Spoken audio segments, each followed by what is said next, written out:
परभणी शहरातील 10 पेट्रोल पंपावर लागले नो स्टॉकचे बोर्ड। शहरात फक्त 5 ठिकाणी इंधनाची विक्री सुरू आहे, त्यामुळे वाहनधारकांची गैरसोय होत आहे।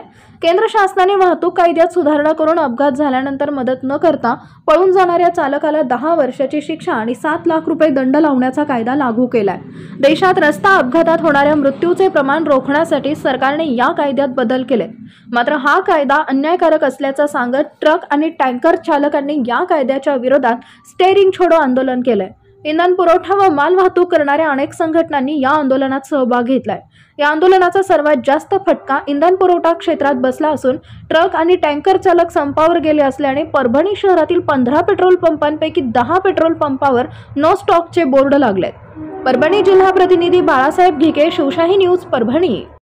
ताज्या घडामोडी जाणून घेण्यासाठी शिवशाही न्यूज यूट्यूब चॅनलला सबस्क्राइब करा। आपण हा व्हिडिओ फेसबुकवर पाहत असाल तर फेसबुक पेज फॉलो करा आणि शिवशाही न्यूज.com या आपल्या वेबसाईटलाही भेट द्या।